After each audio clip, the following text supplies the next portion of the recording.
اعوذ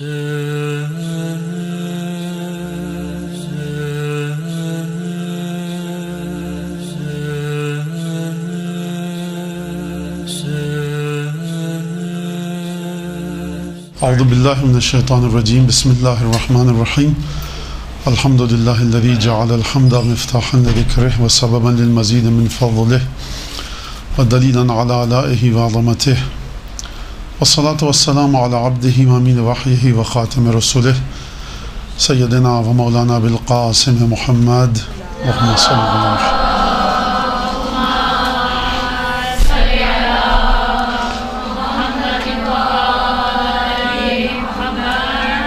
وعلى أهل بيته الطيبين الطاهرين الذين أذهب الله عنهم الرجس وطهرهم تطهيرا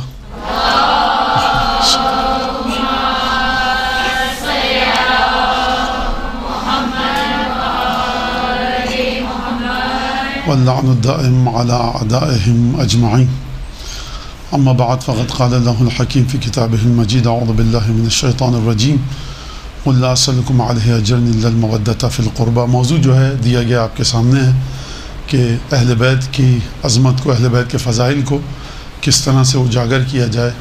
اور یقیناً جب اجاگر کرنے کی بات آتی ہے تو یہ پہلی اولاً و بالذات براہ راست جو پہلی بات ذہن میں آتی ہے وہ یہ کس طرح سے معاشرے میں اجاگر کیا جائے، یعنی معاشرے میں آپ ان فضائل کو پھیلائیں.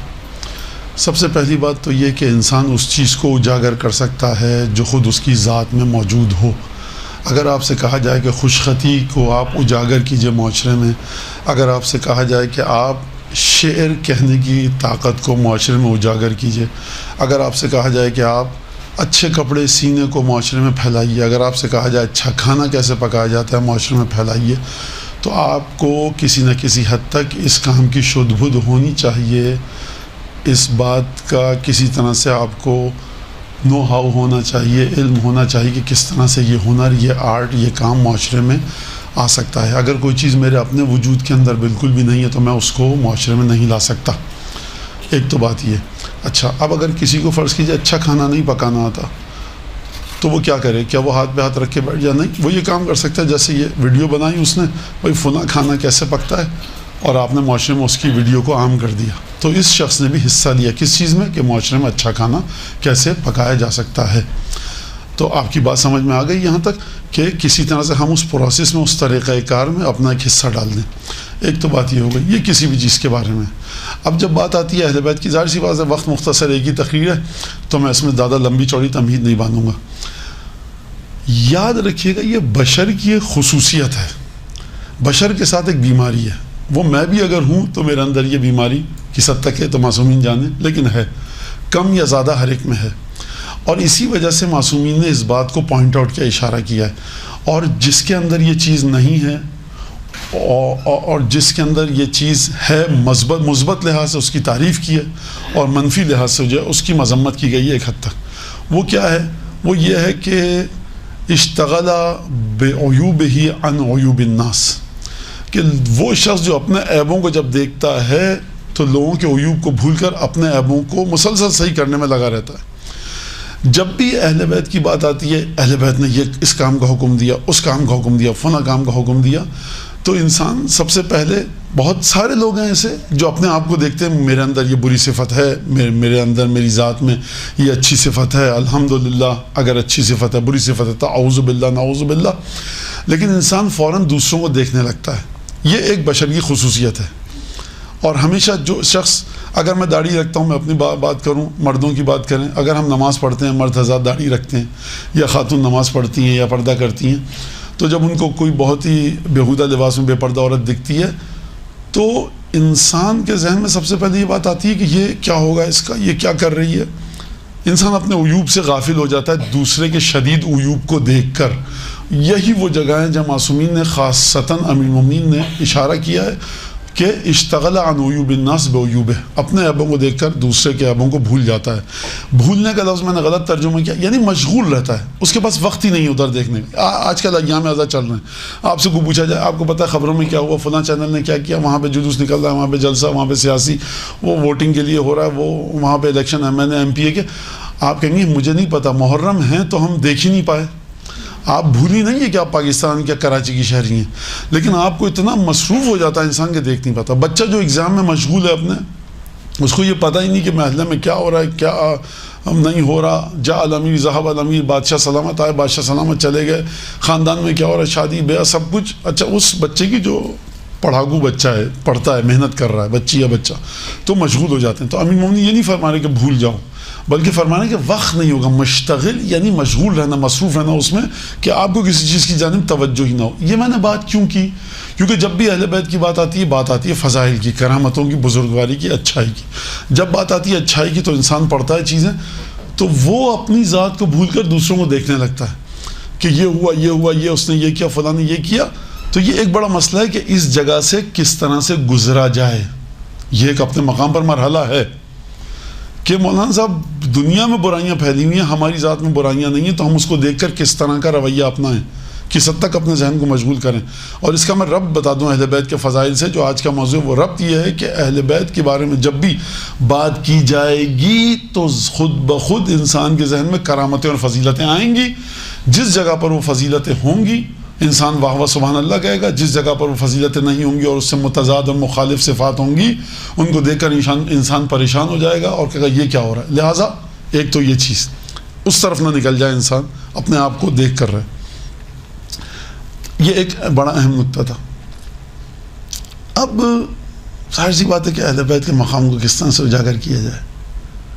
مقام بڑا عجیب ہے. اہل بیت کی عظمت اور واقعاً کہ جو اب ایک دفعہ زیارت جامع کبیرہ ہے اور اس کے اندر جو فضائل ہیں، انسان کہتا ہے پھر سب کچھ چھوڑ کے ائمہ کی بات کی جائے تو انسان بڑے عجیب طریقے سے کسی اور راستے پہ نکل سکتا ہے. اس کے فضائل بڑے عجیب ہیں. زیارت جامع کبیرہ میں، زیارت اہل یاسین میں آپ دیکھیے، بالباطل مان کر تم ہو والحق ما رضیتم ہو، کہ حق وہ جس کو آپ کہہ دیں حق ہے، باطل وہ جس کا آپ انکار کر دیں. پھر آپ امام زمانہ پہ، یہ تھوڑا سا موضوع کو پھیلا رہا ہوں، ابھی میں موضوع پر بالکل معینہ نہیں آیا ہوں. آپ جب امام زمانہ کی بات کرتی ہیں زیارت اہل یاسین میں، تو آپ پر سلام ہو جب آپ صبح کرتے ہیں معاہدہ، جب آپ شام کرتے ہیں، جب آپ سجدہ کرتے ہیں، جب آپ رکوع کرتے ہیں، جب آپ قنوت پڑھتے ہیں، جب آپ تکبیر کہتے ہیں، جب آپ تحلیل کہتے ہیں. مطلب بس کرو نا بھائی، کیا مطلب ہے؟ بس امام کو سمجھ لیا آپ نہیں. آپ ایک ایک لہجہ جو ہے امام کی زندگی کا، اس کو آپ پوائنٹ آؤٹ کر کے اس پہ سلام بھیج رہی ہیں. تو یہ ایک بڑی عجیب سی بات ہے. ان سب چیزوں کو دیکھتے ہوئے کہ انسان اب یہاں پر کس طرح سے اجاگر کیا جائے. سب سے پہلی بات تو یہ ہے کہ یہ آپ نے بات یہاں تک سمجھ لی. کسی کو یہاں پہ کوئی سوال تو نہیں ہے؟ میں آگے بڑھوں؟ ٹھیک ہے. اب یہاں پر بات یہ ہے کہ اچھا خواتین کی ایک مسئلہ ہے خواتین کے ساتھ. یہ میں آپ کی برائی میں نہیں کہہ رہا، مذمت میں نہیں کہہ رہا، تعریف میں کہہ رہا ہوں، کیونکہ مجھے یہاں ابھی 40-50 منٹ اور بیٹھنا ہے، اس لیے میں تعریف ہی کروں گا. وہ یہ کہ خواتین جب بچوں کو دیکھتی ہیں، گھر کے ماحول کو دیکھتی ہیں، جذبہ خواتین میں مذہبی ہم سے زیادہ ہے، خواتین کی توجہ ہم سے زیادہ ہے، خواتین ہم سے زیادہ مسائل پہ پریشان ہوتی ہیں. باپ کو یہ پتہ ہی نہیں ہوتا کہ بچہ کلاس میں کون سی پڑھ رہا ہے. باپ اکثر بچوں کی عمریں غلط بتاتے ہیں. 99% خواتین کو یہ سب چیزیں یاد رہتی ہیں. تو لہٰذا خواتین جب مولانا کیا کریں، بچہ بگڑ رہا ہے، یہ ہو رہا ہے، کس طرح سے تو ہم بھی کریں، تو پھر وہ ایک طرح سے لا دینے لگتی ہیں اپنے گھر میں ماحول کو اہل بیت کے. یہ ایک الگ ٹاپک ہے کہ کس طرح سے اس پر کام کیا جائے، لیکن یہ بھی آپ اپنے ذہن میں بات رکھیے کہ لا دینے کی ضرورت نہیں ہے بچوں پر. جس طرح سے آپ بڑی ہوئی ہیں، جو فرض کیجئے کہ اس وقت یہاں موجود ہیں، اگر 40 45 50 سال کی عمر جن کی ہے، وہ جس طرح سے محبت اہل بیت کے ساتھ دھیرے دھیرے دھیرے دھیرے بڑھی ہوئی ہیں، ان کی عمر پروان چڑھی ہے، اسی طرح سے وہ اس کام کو رکھیں. لیکن آج کل کے حالات بھی دوسرے ہیں، تو ان چیزوں کو بھی دیکھنا ہوگا. یہ بھی ایک الگ موضوع ہے جو اس سلسلے میں بیان کیا جا سکتا ہے. اب یہاں پر اہل بیت کا مقام اور عظمت سب سے پہلے تو کہاں پر رکھا جائے اہل بیت کو؟ امیر المومنین نہج البلاغہ میں فرماتے ہیں کہ انزلوہم احسن منازل القرآن. اہل بیت کو وہاں پر رکھو کہ جہاں پر قرآن نے ان کو رکھا ہے، اور قرآن نے جہاں ان کو رکھا ہے وہاں پہ بہترین منزل پر اہل بیت کو رکھو. یہ ایک اپنے مقام پر مسئلہ ہے. یعنی کیا مطلب؟ اس حدیث کے الفاظ کو دیکھ کر لگتا ہے کہ امیر المومنین ایک انسان کی، شیعہ کی، مومن کی، مسلمان کی سوچ کے بارے میں بات بیان فرما رہے ہیں کہ کس طرح سے تمہیں اہل بیت کو سمجھنا اور کس طرح سے رکھنا ہے. تو پہلا مرحلہ تو یہ ہے. دوسرا مرحلہ کیا ہے؟ دوسرا مرحلہ یہ کہ اہل بیت کی صفات کو اپنی ذات میں اجاگر کرنا کہ اہل بیت کی صفات کیا تھی، اس کو دیکھنا پڑے گا. ٹھیک ہے. اچھا، اب یہاں پر اہل بیت کی صفات یعنی موضوع دیکھنے کے لحاظ سے تو بہت چھوٹا ہے، لیکن بہت واقعی عجیب و غریب ہے. موضوع بہت تفصیل کے ساتھ ہے، اس میں کس چیز کو ہٹایا جائے کس چیز کو رکھا جائے، یہ ایک مسئلہ تھا. میں یہاں بیٹھ کے نہیں سوچ رہا، میں سوچ کے آؤں، لیکن میں آپ کو بتا رہا ہوں یہ موضوع اتنا آسان نہیں ہے. اچھا، اب جب آپ نے یہاں پر رکھ دیا سوچ کے لحاظ سے، آپ کا عقیدہ اہل بیت کے بارے میں کیا ہونا چاہیے جہاں پر قرآن نے ان کو رکھا ہے. تو اہل بیت کے بارے میں یہاں موضوع مجھے دیا گیا، اہل بیت کے بارے میں آپ نے گفتگو سنی ہے 10 ذاکرین سے خطبہ سے. امیر المومنین فرمانے کہ قرآن کی بہترین منزلوں پر رکھو، تو آخر اس کی وجہ کیا ہے کہ اہل بیت اہل بیت اہل بیت کیوں؟ کیونکہ رسول خدا فرما کر گئے کہ میں تمہیں 2 بھاری چیزیں چھوڑ کر جا رہا ہوں، ایک قرآن، دوسرے اہل بیت. ثقلین، 2 بھاری چیزیں. اور قیامت میں جو سارا کا سارا معاملہ ہوگا وہ ہوگا فمن ثقلت موازینہ، جس کے ترازو نامہ عمل کا بھاری ہوگا وہ بچ کے نکلے گا. لہٰذا اگر نامہ عمل ترازو کے اندر آپ کو مجھ کو کوئی چیز ایسی رکھنی جس کا وزن ہو، ثقل ہو، تو وہ ہے اہل بیت اور قرآن. لہٰذا اس جگہ سے ہمیں بات سمجھ میں آتی ہے کہ عالم غیب میں جب آپ قدم رکھیں گے تو سوائے اہل بیت کے اور وہاں پر کچھ نہیں، باقی سب ڈھکوسلا ہے. لہٰذا یہ ایک بہت بڑا مسئلہ ہے. یعنی انسان 15 دن کے لیے زیارت پر جاتا ہے، 2 گرم کپڑے لے کر گیا، سویٹر کم تھے، شال اوڑھ لی، کسی طرح سے گزار لیا. گرمی کا موسم تھا شدید، اے سی کبھی خراب ہو رہا ہے، ہوٹل میں کبھی صحیح چل رہا ہے، 10 دن گزار لیے. کراچی کے اندر گرمی ہو رہی ہے، بارش ہو رہی ہے، لائٹ آ رہی ہے، لائٹ جا رہی ہے، رمضان تک گزار لیا. برزخ میں یہ نہیں ہوگا، واپسی ناممکن ہے. ناممکن نہیں ہے بلکہ ناممکن سے آگے کی بھی کوئی چیز ہے. یعنی مشیت الہی میں برزخ سے واپسی کا کوئی کانسیپٹ نہیں ہے. یہ میرے خیال سے ناممکن سے بھی آگے اگر کہا جائے تو بہتر ہوگا. تو اس جگہ اس میدان میں ہمیں قدم رکھنا ہے کہ جہاں پر وزن 2 چیزوں میں ہوگا، ایک قرآن، دوسرا اہل بیت. تو یہ چیز ہمیں بتاتی ہے کہ اہل بیت کی سیرت سے متمسک رہنا کتنا زیادہ اہم ہے. ہر وہ نقطہ، ہر وہ پہلو جس سے ہم اہل بیت کی سیرت سے دور رہے کسی بھی مقام پر، وہ ایک مشکل ہمارے لیے خلق کرے گا، کریٹ کرے گا. ہر وہ چیز جس میں ہم اہل بیت کے نزدیک ہوئے، جڑ گئے، وہ ہمارے لیے آسانیاں عالم برزخ میں اور دنیا میں خلق کرے گا، ہمیں بہم پہنچائے گا، فراہم کرے گا. لہٰذا ثقلت موازین ہوں، ترازو اس کے بھاری ہوں گے. امیر المومنین نے فرمایا کہ اس جگہ پر رکھو کہ جہاں پر قرآن نے بہترین منزلوں پر، بہترین مقامات پر جہاں قرآن نے اہل بیت کو رکھا ہے. یہاں تک بات کلیئر ہے، واضح ہے بالکل. اچھا، اب اجاگر کرنے کا مسئلہ. لوگوں کو آپ کے حجاب سے کوئی کام نہیں ہے. آپ حجاب کر رہی ہیں ماشاءاللہ سے، 10 خواتین اور کر رہی ہیں. آپ نماز پڑھتی ہیں، ہم اہل بیت کے چاہنے والے ہم نماز پڑھتے ہیں. دوسرے اسکول آف تھاٹ، دوسرے مکاتب فکر کے لوگ بھی نماز پڑھتے ہیں. ہم حج پہ جاتے ہیں، 10 لوگ اور جا رہے ہیں حج پہ. وہ کون سی جگہ ہے کہ جہاں پر سماج میں آپ کو اہل بیت کی صفت کو اجاگر کرنا ہے اور کس لحاظ سے اجاگر کرنا ہے؟ یہ صفت ایک حد تک آپ کالج میں، یونیورسٹی میں، آفس میں، گھر میں ہیں. میں اول وقت نماز پڑھ رہی ہوں، لوگ دیکھیں کہ ہاں بھائی یہ لوگ اہل بیت کے ماننے والے ہیں، اول وقت نماز پڑھتے ہیں. لیکن 10 مکتب فکر اور ہیں جو اول وقت نماز پڑھ رہے ہیں. 10 مکتب فکر ہیں، وہ تمام وہ کام کر رہے ہیں تھوڑے سے فرق کے ساتھ کہ جو آپ کر رہی ہیں. نماز روزہ آپ کر رہی ہیں، آپ حجاب کر رہی ہیں، آپ قرآن کی تلاوت کر رہی ہیں. کہاں پر یہ کہا جائے کہ یہ جو صفت ہے نا، اس کا براہ راست تعلق اہل بیت کے ساتھ ہے. یہ جو کام کرے گا نا کوئی، اس کا مطلب یہ ہے کہ اب اہل بیت کی صفات اجاگر ہو رہی ہیں، اب اہل بیت کا مقام معاشرے میں اوپر جا رہا ہے. میں دوبارہ دہراؤں اس بات کو. اگر میں چاہتا ہوں نماز روزہ، حتیٰ آپ کا ماتم، حتیٰ آپ کی تمام مجالس، یہ اہل بیت کے مقام کو سمجھانے کے لیے خوب باریک سا ہیئر لائن ڈیفرنس ہے اس میں. کوئی کہ مولانا صاحب مجلس کی مخالفت کر چلے گا نماز کی، نہیں. نماز روزہ یہ تمام چیزیں آپ کو بتا رہی ہیں کہ کس طرح سے آپ کو معاشرے میں رہنا ہے، معاشرے کو آپ کی کس چیز سے کام ہے. مجلس ماتم آپ کا، یہ آپ کی محبت کا ثبوت ہے کہ آپ اہل بیت کے غم میں گریاں ہیں.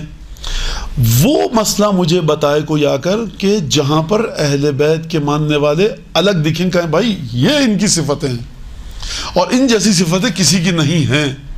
اور ہم اس معاشرے سے بہت دور ہیں. لہٰذا ایک تو بات یہ. ایک اور پھر یہاں تک بات واضح کلیئر میں آگے بڑھوں؟ پکی بات ہے. کسی دیکھیں درس ہے یہ مجلس نہیں ہے. آپ کو کسی کو بھی سوال ہو تو آپ کر لیجیے ابھی بیچ میں.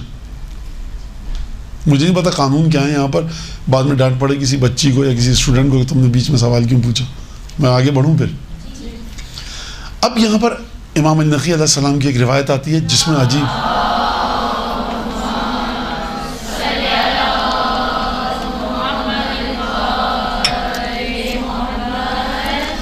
وہ حدیث بڑی عجیب ہے اور اجاگر کرنے کے ساتھ بڑا ایک نفسیاتی تعلق ہے.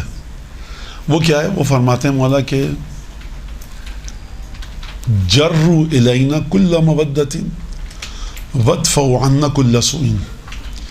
دو جملے ہیں, جروا الینا کل مودۃ یہ 4 الفاظ, وادفعوا عنا کل سوء یہ ٹوٹل ہو گئے 8 الفاظ. اور 8 الفاظ میں شیعوں کی پوری زندگی کی داستان امام نے اس کو سمیٹ کر رکھ دیا.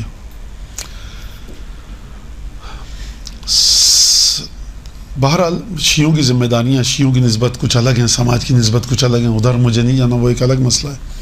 مولا فرما رہے ہیں کہ ہمارے پاس ہر مودت کو کھینچ کے لاؤ ہم تک, اور ہماری ذات سے ہر برائی کو دور کرو. اگر یہ کہا جائے کہ آپ میری ہر برائی کو دور کیجئے تو آپ یہی کہیں گی کہ مولانا صاحب میں برائیاں ہیں, مولانا ہم سے ریکویسٹ کر رہے ہیں کہ کوئی بھی برائی دیکھو تو مجھے بتانا. یہی اس کا ایک عام سا معنی ہے نا. اگر آپ اپنے کسی دوست سے, سہیلی سے, رشتہ دار سے کہیں بھائی آپ مجھ میں کوئی برائی دیکھیں تو بتائیے گا, مجھ سے برائیوں کو دور کیجئے, تو اس کا معنی یہی ہے کہ آپ اپنی سہیلی سے, کسی رشتہ دار سے یہ کہہ رہی ہیں کہ برائی مجھ میں کوئی دیکھیے تو آپ اس کو مجھ سے دور کیجئے. ٹھیک ہے, یہی معنی ہے. امام میں کوئی برائی نہیں ہے, امام کی ذات میں کوئی بھی خامی نہیں ہے. پھر امام کیوں کہہ رہے ہیں کہ ہم سے ہر برائی کو دور کرو. وَاجْلِبُوا إِلَيْنَا كُلَّ مَوَدَّةٍ یا جَرُّوا إِلَيْنَا كُلَّ مَوَدَّةٍ. جرو کا مطلب ہے کھینچ کر لاؤ ہر محبت کو ہم تک. یعنی بشر کے دل میں جہاں جہاں بھی جس کے دل میں محبت کا مادہ جس لحاظ سے بھی ہے, مولا فرمانا کل مودت, ہر قسم کی ہر طرح کی مودت اور محبت کو ہم تک کھینچ کر لاؤ. اس کا مطلب یہ ہے کہ بشر کے دل میں, قلب میں, روح میں محبت کے جتنے بھی طور طریقے ہیں, بشر کے دل میں محبت کے جتنے بھی زاویے ہیں, ان تمام محبتوں کو سمیٹ کر ہمارے پاس لاؤ اور ہم سے ہر برائی کو دور کرو. یہ کس سے کہہ رہے ہیں امام علیہ علیہ السلام؟ شیعوں سے کہہ رہے ہیں. اس کا مطلب کیا ہے؟ اس کا مطلب یہ کہ مولانا بات واضح, ہر محبت کو کھینچ کر لاؤ, ہر برائی دور کرو. خوب یہ تو بات سمجھ میں آ جائے گی کہ ہر محبت کو کھینچ کر لاؤ, ہر برائی کو دور کرو. میں اس جملے پر بعد میں بات کروں گا کہ ہر برائی, ہر محبت کو ہم تک کھینچ کے لاؤ. پہلے یہ مسئلہ حل ہو کہ ہر برائی کو ہم سے دور کرو. اس کا مطلب کیا ہے؟ جب امام میں کوئی برائی نہیں ہے تو کیوں ہم سے دور کرو؟ روایات اور احادیث اہل بیت دیکھیے پزل کی طرح ہے, جگسا پزل. وہ بچپن میں آتا تھا ہمارے 25-30 ٹکڑے ہوتے تھے, اب تو بچوں کو دیکھتا ہوں 1000-2000 ٹکڑے ہوتے ہیں. وہ پھیلے ہوئے ہوتے ہیں, بڑی سی میز پہ وہ کئی دن لگ جاتے ہیں جوڑتے ہوئے اس کو. جب 1 ہفتے 3 دن میں وہ جڑتا ہے تب تصویر بنتی ہے ایک پوری. تو اگر آپ کسی چیز کو کسی جگہ پہ گول ٹکڑا لگانا ہے, فرض کیجئے وہاں پہ تکون آپ ٹھوسنے کی کوشش کریں, وہ پزل مکمل نہیں ہوگا, بد شکل بن جائے گا وہ. ٹھیک ہے, احادیث اہل بیت بھی پزل کی طرح ہے. ایک حدیث آپ کو ملے گی کہاں پر, دوسری حدیث آپ کو کہاں کسی نکڑ پہ ملے گی, آپ کو ان کو جوڑنا ہے. اگر آپ نہیں جوڑ پائیں تو آپ پریشان رہیں گی. لہٰذا یہ حدیث پریشان کر رہی ہے. امام کے پاس جب کوئی برائی نہیں تو کیسے دور کریں؟ دوسری حدیث جو آپ نے 10 دفعہ سنی ہے آپ سب نے, کہ وہ حدیث اس حدیث کو آ کر حل کرتی ہے کہ بچیاں یہاں پر یقیناً میتھمیٹکس پڑھی ہوئی ہوں گی, فزکس کیمسٹری پڑھی ہوئی ہوں گی, کہ آپ اس ایک ایکویشن کی ویلیو کو لیتے ہیں اسی جگہ سے جو طریقہ ویلیو کا بتایا ہے. x + y = 3 اگر ہے فرض کیجئے تو x اور y کی ویلیو آپ کو نکالنی ہے. میرے خیال سے جو ہے وہ مشکل ہے, پاسبل نہیں ہے جب 2 یہاں پہ موجود ہوں آپ کے پاس x اور y دونوں. لیکن فرض کیجئے کہ x + 2 = 3 تو آپ کو پتہ لگ جائے گا کہ x کی ویلیو کیا ہے. x کی ویلیو کہاں سے لینی ہے؟ یعنی آسان زبان میں اپنے انداز میں بات کروں کہ چیزیں جو مبہم ہیں ان کو آپ ابہام سے کیسے نکالیں گے؟ جو متکلم بات کرنے والا خود بات کر رہا ہے اسی سے پوچھیں گے کہ اس کا مطلب کیا ہے. تو دوسری حدیث جو آپ نے 20 دفعہ سنی ہوئی ہے, ہزاروں دفعہ, کہ لا تکونوا علینا شیئا کونوا علینا زینا, کونوا لنا زینا ولا تکونوا علینا شیئا. ہمارے لیے زینت بن کے رہو, ہمارے لیے رسوائی کا باعث مت بنو. یعنی کیا مطلب؟ یعنی مطلب یہ کہ لوگ پہلے تم کو دیکھتے ہیں, بعد میں ائمہ کو دیکھتے ہیں, اور تم ہو تصویر ائمہ معصومین کی، تم ہو عکس آئینہ اینک جس کے ذریعے سماج تم کو دیکھتا ہے اور پھر ہم کو دیکھتا ہے، لہٰذا جو برائی تم کرو گے گویا ایسا ہے کہ وہ برائی ہماری ہے۔ اور اس حدیث کو تیسرے مقام پر کس طرح سے فرمایا امام حسن مجتبیٰ علیہ الصلوۃ والسلام نے؟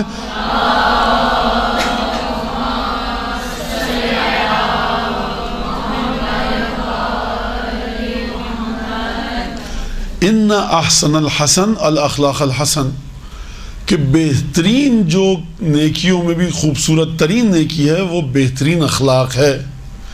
لہٰذا جب مومن کے وجود میں بہترین اخلاق آئے گا تو وہ خوبصورت ترین شے بنے گا، لوگ معاشرے کے اس انسان کو دیکھیں گے اور اس انسان کو کہیں گے کہ مرقع ہے، مرصع ہے تصویر خوبیوں کی، خود بخود انسان کو اس سے محبت ہو جاتی ہے کہ جس کے اندر اخلاق اچھا ہو۔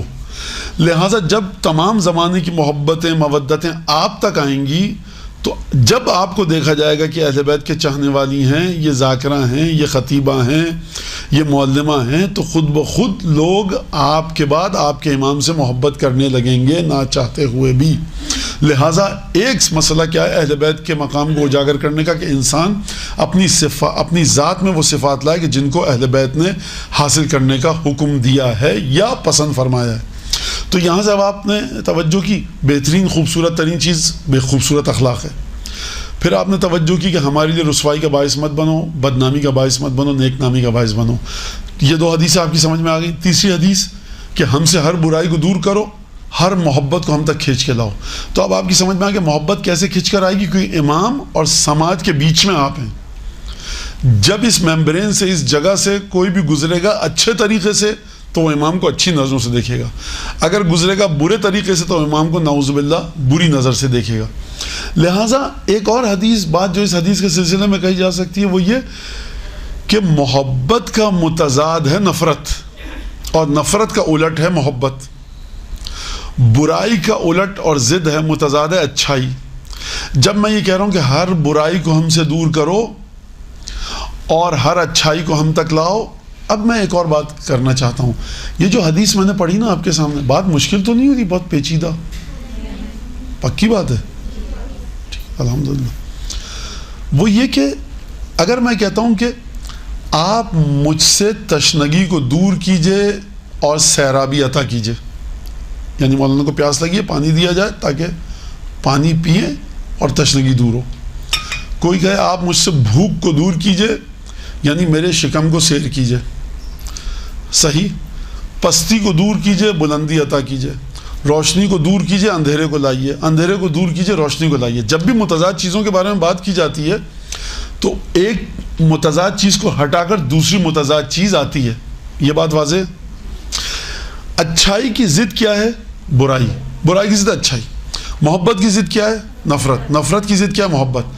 اگر امام یہ کہنا چاہ رہے ہوتے کہ ہماری ذات میں برائیاں ہیں ان کو دور کرو، تو امام یہ کہتے ہیں کہ ہم تک ہر اچھائی کو لاؤ اور ہر برائی کو ہم سے دور کرو، کیونکہ جب بھی کسی چیز کو دور کرنے کی بات کی جائے تو اس کے متضاد چیز کو نزدیک لانے کی بات کی جاتی ہے۔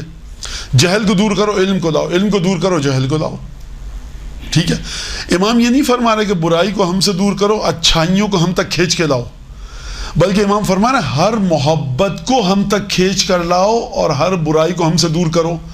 مولا اگر محبت کی ضد نفرت ہے تو آپ کو کہنا چاہیے کہ ہر نفرت کو ہم سے دور کرو اور ہر محبت کو کھینچ کے لاؤ۔ اگر برائی کی ضد اچھائی ہے تو آپ کو یہ فرمانا چاہیے مولا کہ ہر برائی کو ہم سے دور کرو، اچھائی کو ہم تک لاؤ۔ آپ اچھائی کو امام تک نہیں لے کے جا سکتے۔ امام دو ایسی چیزوں کو حدیث میں رکھ رہے ہیں کہ جو ایک دوسرے کی متضاد نہیں ہیں۔ امام کن چیزوں کا حدیث میں ذکر کر رہے ہیں؟ محبت اور برائی، تعلق نہیں ہے آپس میں۔ اس کا مطلب کیا ہے تمام حدیثوں کو دیکھ کر؟ کہ جتنے لوگ محبت کریں ہم تک کھینچ کر لاؤ۔ کیسے لایا جائے گا کھینچ کر؟ یعنی اپنے آپ کو صحیح بناؤ اور ہر برائی کو ہم سے دور کرو۔ یعنی کس طرح سے؟ کہ تم اپنی ذات سے برائیوں کو دور کرو، وہ ہم سے برائیاں دور ہوں گی۔ اسی حدیث کے لیے مزید میں ایک اور حدیث وضاحت کے طور پر پیش کروں کہ ان الحسن من کل احد حسن ومنک احسن وان القبی من کل احد قبی ومنک اقبح لمکانک منا۔ برا کام جو کرے برا ہے، امام راوی سے کہہ رہے ہیں تم کرو تو سب سے برا ہے، اچھا کام اچھا ہے اگر تم کرو تو سب سے اچھا ہے، لے مکانے کا منا، کیونکہ تم کو ہم سے نسبت ہے. آپ نے یہاں تک نتیجہ واضح ہو گیا؟ ٹھیک ہے، کوئی حرج اس میں واضح ہو گئی بات تقریباً میرے خیال سے تو، اور کوئی غلط انشاءاللہ کہ نتیجہ میں نے نہ دیا ہو. اچھا، اب یہاں تک بات ہو گئی. اب یہ جو میں نے اتنی ساری باتیں کی کہ آپ کے نماز روزے سے کسی کو کام نہیں ہے، اب چلیے آپ جا کر عبداللہ ابن ابی یافور، چھٹے امام کا صحابی ہے، راوی آتا ہے کہتا ہے عبداللہ ابن ابی یافور کے پاس سے آ رہا ہوں، اس نے آپ کو سلام کہا ہے. تو امام نے کہا کہ تم پر بھی سلام، اور جو تم نے کہا سلام پہنچایا، اور عبداللہ ابن ابی یافور کو بھی میرا سلام کہنا، اور عبداللہ ابن ابی یافور سے کہنا کہ دیکھو بماذا سار علی عند رسول اللہ. یہ بڑی عجیب حدیث ہے. اگر ہم اپنے لحاظ سے دیکھیں گے نعوذ باللہ تو بہت امام سیدھی سی بات کر رہے ہیں، سادی سی، لیکن اگر ہم جناب امیر کی زندگی کو دیکھ کر اس حدیث کی تشریح کریں تو یہ بات عرش الہی سے بھی آگے ہے. وہ کیا ہے؟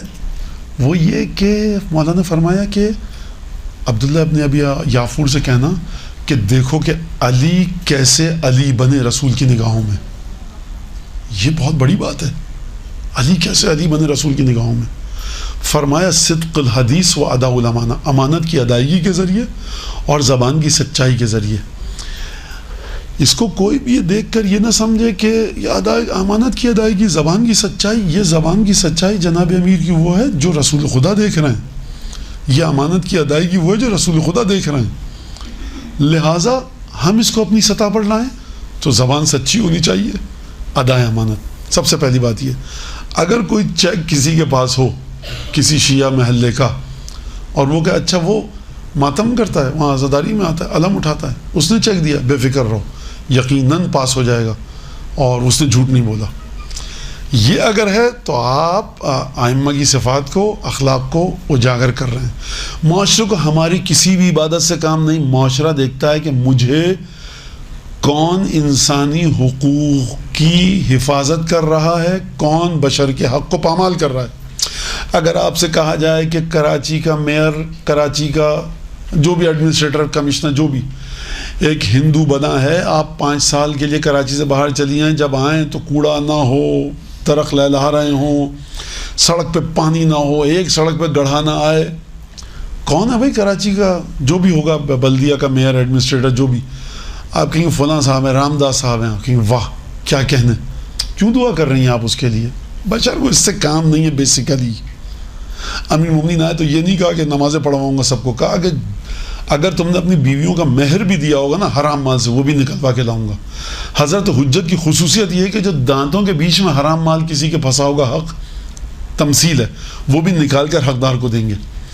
امیر مومنین نے سب سے زیادہ پناہ مانگی ہے جس بات سے، فرمایا کہ لان ابی تعالی حسک سعودان، اگر میں رات کو کانٹوں کی جھاڑیوں پر بسر کروں اس عالم میں کہ مجھے چین نہ آئے اور مجھے غل و زنجیر لگا کر کھینچا جائے، احب الی ان القى رسول اللہ ان القى اللہ ورسولہ یوم القیامہ، یہ مجھے زیادہ پسند ہے کہ میں کانٹے دار جھاڑیوں پہ سو جاؤں اور غل و زنجیر ڈال کر مجھے کھینچا جائے. یہ پسند ہے مجھے اس سے زیادہ کہ قیامت میں اللہ اور اس کو رسول کا سامنا کروں، خدا کے بندوں پر میں نے کوئی ظلم کیا ہو. خدا کے بندوں کی بات کی ہے، خدا کے بندوں میں عیسائی بھی شامل ہے، دہریہ زندیق بھی شامل ہے جو خدا کو نہیں مانتا، تمام فرقوں کے لوگ شامل ہیں. یہ ہے امامت کا ایسنس کہ آپ ظلم مت کریں. یہ ہے اہل بیت کی صفت کہ جس کے ذریعے اجاگر کیا جا سکتا ہے. اور دیکھیے میں ایک بات واضح کہوں، یہ ملک آپ کا اس قابل رہا نہیں ہے ماحول کہ یہاں پر آپ اچھی انسانی صفات کو اجاگر کریں. آپ کھڑی ہوئی ہیں، ریڈ سگنل ہے، مت چلائیے گاڑی، پیچھے والا آپ کو نہ جانے کیا کیا بد دعائیں دے کر چلا جائے گا. آپ ایسے معاشرے میں جکڑ، ویل نوٹڈ اتنا کرپشن ہے اس معاشرے میں کہ آپ کسی جگہ پہ صحیح نہیں کر سکتے. اور وہی جو امام نے فرمایا مومن کو چاہیے کہ اب وہ کس چیز کی دعا کرے، کیا کہیں. لیکن بہرحال دعا کی جا سکتی ہے، گفتگو کرنے میں کوئی حرج نہیں ہے اس بات کے اوپر. اور اب کہیں مولانا جب ہم نہیں کر سکتے تو کیا فائدہ اس کا، اس گفتگو کا، جب ایسے معاشرے میں رہ رہے ہیں. یہ صفات خود آپ کی برزخ، قبر، قیامت، نسل، گھر، عبادتوں میں برکت کا باعث بنیں گی. یہ عادتیں خود اس بات کا باعث بنیں گی کہ دست حضرت حجت آپ کے گھر کے اوپر آئے. لہٰذا اس بات کو آپ دیکھیے کہ اچھی صفات ہمیشہ جناب امیر جو فرما رہے ہیں وہ یہ نہیں فرما رہے پہلے مرحلے پر کہ اللہ کے بندوں کو میں کیا جواب دوں گا. فرما رہے ہیں میں اللہ اور اس کے رسول کا سامنا کس منہ سے کروں گا. لہٰذا اگر میں ظلم نہ بھی کروں تو اس کا مطلب کیا ہے، مجھے اللہ اور یعنی اگر میں ظلم کروں اور مجھ سے کوئی خدا کا بندہ سوال نہ کرے کہ تم نے ظلم کیوں کیا تو میں کر لوں. نہیں، وہ بندہ مجھ سے نہیں پوچھے گا میں رسول اللہ کا سامنا کیسے کروں گا. یہ ایک بہت اگر کٹھن مرحلہ نہ ہوتا جناب امیر گفتگو اس پر نہ فرماتے اس طرح سے. ایک تو بات یہ. دوسری بات یہ کہ اہل بیت کی ایک اور صفت ہے کہ جب بھی اہل بیت نے ظلم اور مظلوم بننے، ظالم اور مظلوم بننے کے درمیان ان کے سامنے دو راستے رکھے گئے، اہل بیت نے ہمیشہ مظلوم بننا گوارا کیا. امیر المومنین اگر سید الشہداء فرض کیجئے کہ جنگ کریں کربلا میں، مولا ابھی یہ 200-400-500 لوگ ہیں، ابھی جنگ شروع کیجئے، گاجر مولی کی طرح کاٹ دیں گے ان کو، بعد میں زیادہ ہو جائے گا لشکر. امام نے کہا میں جنگ میں پہل نہیں کروں گا. عجیب ہے، مظلوم بن گئے، ظالم ہونا گوارا نہیں کیا. اب ظالم ہونا گوارا نہیں کیا، اس کی ایک الگ تشریح لمبی چوڑی، اس طرف میں نہیں جانا چاہتا. لہٰذا آپ نے توجہ کی کہ ظالم اور مظلوم بننا گوارا کرے، یہ بہت بڑا مسئلہ ہے، بہت بڑا مسئلہ ہے. یہ گھر میں بھی آتا ہے. خواتین بیٹھی ہیں میرے سامنے، اور پریکٹیکل بات کروں، اس کو میں پہلے یہ حدیث پڑھ لوں پھر پریکٹیکل بات کروں کہ امام صادق علیہ السلام فرماتے ہیں کہ اپنی حدیث میں آپ لوگوں کی ایک عادت ہے، سلوات بھجواتی ہیں آپ لوگ، بھیجیے، اچھی عادت ہے یہ.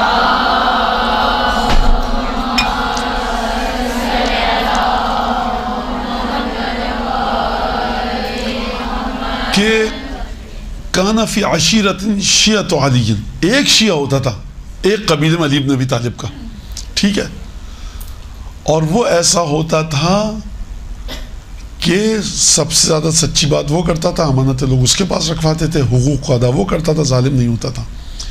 اور الیہ وصایاہم و ودائعہم، جب بھی قبیلے کا کوئی جاتا تھا وصیت اس سے کر کے جاتا تھا اور اپنی امانتیں اس کے پاس رکھوا کے جاتا تھا، اور یہ کہا جاتا تھا من مثلہ، کون ہے اس جیسا. آدانا للحقوق و اصدقنا للحدیث، یہ سب سے زیادہ بہترین طریقے سے ہر حق کو ادا کرتا ہے اور سب سے زیادہ سچا ہے پورے قبیلے میں. یہ علی بن ابی طالب کے شیعہ کی علامت ہوتی تھی. دوسری علامت کوفے کے اندر جو جناب امیر المومنین کے شیعوں کی تھی، مسلم ابن اوسجہ آپ نے نام سنا ہوگا، شہداء کربلا میں سے. ایک غلام کو بھیجا گیا دارالامارہ سے، دیکھو علی کا کوئی شیعہ ہے، مسلم کا کوئی شیعہ مسجد میں ہے نہیں ہے، ذرا تحقیق کر کے آؤ. اس نے کہا یہ علی بن ابی طالب کا شیعہ لگتا ہے، کیونکہ جس طرح سے بار بار نمازوں میں نمازیں دعائیں مناجات کر رہا تھا، یہ علی کے شیعوں کی عادت ہے. لہٰذا آپ دیکھیں کوفے کے اندر جناب امیر کے شیعوں کے بارے میں یہ تاثر تھا کہ زیادہ عبادت کرے گا، قرآن پڑھے گا، اس کی عادت یہ ہوگی. تو لہٰذا جناب امیر المومنین کے شیعہ اگر محراب عبادت میں ہیں تو عبادت بہترین کر رہے ہیں، نماز روزہ، اور اگر حقوق کی بات آئے تو وہاں پر بھی وہ بہترین طریقے کے ساتھ حقوق کی ادائیگی کر رہے ہیں. یہ اگر صفات آ گئیں تو معاشرے کے اندر آپ کچھ نہ کچھ کر سکتی ہیں. ہماری بچی جائے اگر کالج یونیورسٹی میں، اگر نامحرم لڑکی کی اس سے بات کرنے کی ہمت نہیں ہو رہی، فضول بات، کوئی ریلیونٹ بات نہیں کر سکتا، بھائی یہ مشکل بڑا ٹاسک ہے یہ لڑکی، تو اس کا مطلب یہ ہے کہ اس نے اپنی جگہ پر ایک مقام بنا لیا. لڑکا بھی اسی طرح سے. ہمارے یہاں مسئلہ یہ ہے کہ اب بچیاں بھی بیٹھی ہیں میرے سامنے، اور شاید ان کی مائیں بھی بیٹھی ہیں یا ان کے بزرگ تر جو ان سے بڑی ہیں، کہ بڑا مسئلہ ہے کہ بچیوں کی تربیت کے لحاظ سے. اور جب بھی دیکھیں سماج کی بات کی جائے گی، اہل بیت کی صفات کی، تو گھر کے اندر مسائل آئیں گے اور چیزیں ایک بحث کا مورد بنیں گی، بحث کا موضوع بنیں گی. یہ جو میں معاشرے کی بات کر رہا ہوں، کس معاشرے کی بات کر رہا ہوں؟ یہ اس معاشرے کی بات کر رہا ہوں کہ کیا کہا جائے، جو بہرحال کوئی واٹس ایپ ہے اور میسیجز آتے رہتے ہیں کہ آپ اس طبقے سے تعلق رکھتی ہیں جو بیٹھی ہوئی ہیں سامنے میرے، جس شکل میں بھی ہوں. آپ میں سے ہو سکتا ہے کوئی ساس ہو، کوئی بہو ہو، کوئی نواسی ہو، کوئی بیٹی ہو، کوئی پوتی ہو، کہ لڑکی کے بارے میں پورا خاندان مل کے فیصلہ کرتا ہے. لڑکی کہا تو جاتا ہے کہ یہ ایسا فلانا، لیکن ہمارے یہاں یہ بات آج تک واضح نہیں ہو سکی کہ لڑکی گھر کے صحن میں بندھی ہوئی معذرت بکری نہیں ہے، وہ بھی ایک انسان ہے. خاتون کا میسیج میرے پاس آیا کہ مولانا دادی تربیت کر رہی ہیں میرے بچوں کی، دادا تربیت کر رہے ہیں، دیور کر رہے ہیں، جیٹھ کر رہے ہیں، دیورانی کر رہی ہیں، جٹھانی کر رہی ہیں، میرے شوہر کر رہے ہیں، 7 آدمی ہیں جو تربیت کر رہے ہیں. بچہ ذرا سی بدتمیزی کرے، ماں نے کچھ سکھایا ہی نہیں ہے. 7 آدمی بھی تو تھے اس کے اندر، ان کا کیوں نہیں نام لیا جا رہا؟ تو پہلی بات تو یہ میں آپ کو بغیر تکلف کے بتاؤں کہ ہمارے گھروں میں اہل بیت کے مطابق زندگی نہیں گزاری جا رہی. یہ بات آپ یاد رکھیے گا. جب محترمہ اپنے لڑکے کے لیے بہو ڈھونڈنے جاتی ہیں تو وہ ایسی اللہ میاں کی گائیں ڈھونڈ کے لاتی ہیں، چاہتی ہیں کہ اس نے جو ہے نا ایم ایس سی کیا ہوا ہے، بی ایس سی کیا ہوا ہے، اور انگلش آتی ہے، فرینچ آتی ہے، فلاں آتی ہے. بڑی تیز لڑکی ہوگی, نماز روزہ کرتی ہے, بھائی یہ بڑا وہ مسئلہ, وہ سیدھی سادھی لے آئیں آپ. اب جب آپ کے پوتا پوتی پیدا ہوئے تو آپ نے کہا مولانا ہماری بہو تربیت ہی نہیں کر پا رہی بچوں کی, تو کل جو دیندار لڑکی تھی آپ اس سے ڈر گئی تھی, کل جو پڑھی لکھی لڑکی تھی آپ اس سے ڈر گئی تھی, آپ سیدھی سادھی لائیں تھی, تو بیچاری سیدھی سادھی ہے, اس کو کچھ نہیں پتہ. میں مذمت نہیں کر رہا, میں لڑکے کی ماؤں کی نفسیات بتا رہا ہوں. سیدھا سادہ ہونا اچھی چیز ہے, انسان کسی کو نقصان نہ پہنچائے, اور بہت سارے غیب کے دروازوں کو کھولتا ہے شریف ہونا, سیدھا سادہ ہونا. میں ایک مینٹلٹی بتا رہا ہوں, یہ بات آپ توجہ رکھیے گا. تو پہلی بات تو ہے کہ میں جتنا بھی یہاں بول کے چلا جاؤں اہل بیت کی صفات, اہل بیت کی صفات, اہل بیت کی صفات, مردوں میں ہمت نہیں ہے کہ اگر ماں ان کی بیٹھی ہوئی ہے, بیوی کا فون آیا تو تمیز سے بات کریں, ایسے اکڑ کے بات کرتے ہیں. یہ خواتین کی شکایتیں میرے پاس آئی ہیں, اور اگر جائز ہو تو میں یہاں پہ ڈیلیٹ کر دیتا ہوں. خیر میں آپ کو سناؤں یہاں پر, یہ کیا طریقہ ہے؟ تو آپ اس معاشرے کی بات کریں اہل بیت کی صفات نہیں. آپ وہ کینیڈا, یورپ, امریکہ والے جو اپنی صفات ہیں وہ استعمال کرنے بہت ہے, یہ میں طنز میں کہہ رہا ہوں. لہٰذا اہل بیت کی صفات کی جب بات چلتی ہے تو ذوالفقار چل رہی ہے, جس کا سر آئے گا وہ اس کو اڑائے گی. یہاں پر اب کس کے بڑوں کی تہذیب تمیز, اگر یہ بات ہے تو اس میں بھی یہ دیکھیے کہ اہل بیت کے یہاں کوئی تعلیمات میں بڑے کہہ رہے ہیں سن لو. کیوں سن لوں میں بڑوں کی بات؟ بدتمیز بھی بنا دوں تھوڑا سا آپ لوگوں کو میں آج. لوگ کہیں کہ اس مولانا کے درس میں گیا, بڑا بالکل غلط بات کہہ رہا ہے, حرام کام کہہ رہا ہے, بالکل غلط بات کہہ رہا ہے. بڑے بڑے ہیں, سن لو ان کی بات. اگر میری اولاد مجھ سے کہے کہ آپ اس بات کو آرام سے بھی کہہ سکتے تھے, غصہ آپ نے غلط کیا, ہمت کیسے ہوئی تمہاری مجھے مشورہ دینے کی؟ امیر المومنین کا نہج البلاغہ میں چھوٹا سا خطبہ ہے, فرمایا کہ دیکھو انی لا احب الاطراء, مجھے یہ پسند نہیں کہ تم زمین آسمان کے قلابے ملاؤ میری تعریف میں. فضائل کی بات نہیں کر رہا ہے, عربی میں ذکر فضیلت الگ ہے, اطراء الگ ہے. اطراء الف حمزہ توئیں رے الف حمزہ, اس کا مطلب یہ کہ خواہ خواہ آپ کسی کی تعریف کر رہے ہیں فضول میں, جس کو آپ نہیں مانتے. ذکر فضائل یعنی آپ مانتے ہیں اس کی فضیلت کا ذکر کر رہے ہیں. ذکر فضیلت میں آپ زمین آسمان کے قلابے ملائیے, لیکن جھوٹی تعریف مت کیجیے, خوشامد چاپلوسی مت کیجیے. مولا فرما رہے ہیں مجھے پسند نہیں ہے جو تم یہ کر رہے ہو. اگر پسند بھی ہوتا مجھے مولا فرما رہے ہیں تو میں ترک کر دیتا خدا کی عظمت میرے سامنے اس طرح سے کہ میں اپنی ذات کے بارے میں پسند نہیں کرتا تم یہ سب فضول باتیں کرو. پھر مولا نے فرمایا کہ وَلَا تَتَكَلَّمُونِ بِمَا يُتَكَلَّمُ بِهِ الْجَبَابِرَةُ وَلَا تُصَانِعُ لِي, فرمانا ہے کہ مجھ سے اس طرح سے بات مت کرو جیسے جابر لوگوں سے بات کی جاتی ہے, اور نہ میرے ساتھ اس طرح کا معاملہ رکھو کہ جس طرح سے اہل البادرہ, بادرہ کہتے ہیں جلدی سے کوئی چیز ہو جائے. کیا مطلب؟ آسان زبان میں شارٹ ٹیمپر آدمی, ذرا سا کہا چائے کی پیالی ٹیڑھی رکھ دی, یہ کیا رکھا ہے, یوں کر دیا, وہ کیا ہو گیا, ٹیمپر. بس یہ آتش وہ چراغ پا انسان ہے اور آگ بگولا ہے, ذرا سا ہوا بچے لرزیں, گھر میں سب گھر والے لرزیں. یہ کوئی بھی ہو سکتا ہے, مرد بھی ہو سکتا ہے, یہ کوئی ساز بھی ہو سکتی ہیں آپ میں سے کسی کی, پوتی بھی ہو سکتی ہے, نواسی بھی ہو سکتی ہے, سب ڈرتے ہیں. تو سرکار سب سے پہلے جو کھیل بن جاتا ہے انسان, امیر المومنین فرماتے ہیں کہ الحدۃ نوع من الجنون, غصہ پاگل پنے کی ایک قسم ہے.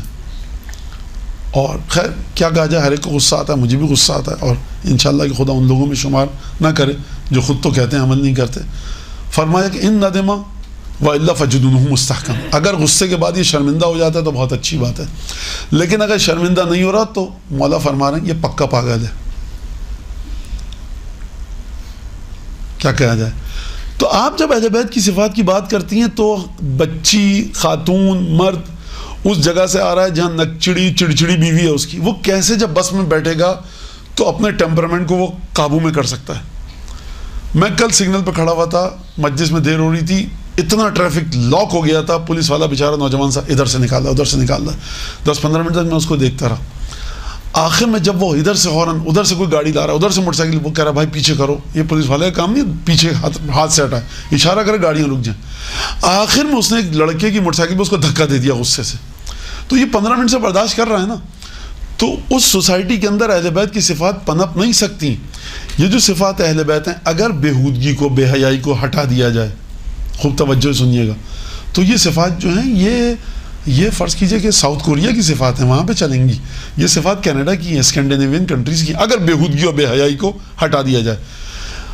انما یعرف الفضل ذو ہو, مولا فرماتے ہیں فضیلتوں کو, اچھی صفتوں کو وہ جانتا ہے جو خود صاحب فضیلت ہو. مولا یہ نہیں کہہ رہا کہ نماز شب پڑھنے والا, روزہ رکھنے والا, وہ جو صاحب فضیلت ہو. عمر ابن عبد ود کی بہن نے جب لاش کو دیکھا اپنے بھائی کی, اس نے پہلا سوال یہ کیا من قتلہ، کس نے قتل کیا؟ ارے بھائی کسی نے بھی قتل کیا، تمہارا بھائی تھا، لاش پڑی ہے۔ لوگوں نے کہا کہ علی بن ابی طالب نے، تو اس نے ربائی کہی ہے مولا کائنات اور جناب ابو طالب کی شان میں وہاں پر، یعنی یہ خاتون کافر تھی لیکن صاحب فضیلت ہے۔ اس خاتون سے بہت بہتر ہے جو کلمہ پڑھے، مدینے میں رسول کے اسی شہر میں رہے، وہ صاحب فضیلت نہیں ہے۔ لہٰذا ہمیشہ یاد رکھیں ائمہ نے صاحب فضیلت انسان کو بہت زیادہ مرتبہ الگ کیا ہے مسلمان مومن سے۔ ہو سکتا ہے ایک مومن ہو، کنجوس ہو، بخیل ہو، غصے ور ہو، نادان ہو، جاہل ہو، بدتمیز ہو، بے ادب ہو، ظالم ہو سکتا ہے کہ ایک ہندو ہو، ایک سکھ ہو صاحب فضیلت۔ تو لہٰذا امیر مومنین ائمہ فرما رہے ہیں فضیلت کو صاحب فضیلت جانتا ہے، ہر آدمی نہیں جانتا۔ لہٰذا ایک دکاندار اگر تمیز سے بات کرے گا اس کو ہر آدمی نہیں سمجھے گا کہ اچھا ہے، وہ سمجھے گا جس کو پتا ہے کہ یہ جملہ کس گھرانے کی تربیت کی نشانی ہے۔ ایک صاحب کہنا ہے کہ میں کراچی میں گیا، رکشے والے سے میں نے بات کی کہ کتنے لیجئے گا وہاں، کتنے وہاں کے ہوں گے جانے کے؟ تو وہ کہنا رکشے والا کہ آپ کتنے دیجئے گا؟ کہنا کہ اب آپ جتنے کہیں گے اتنے دوں گا۔ کہنا کیوں؟ کہنا یہ جو آپ نے جملہ کہا ہے نا، رکشے والے سے کہا، رکشہ چلانے والا، جملہ بتاتا ہے کہ آپ ہیں تو رکشہ چلانے والے لیکن کسی بہت بڑے گھر کی تربیت ہے جو آپ نے جملہ کہا ہے۔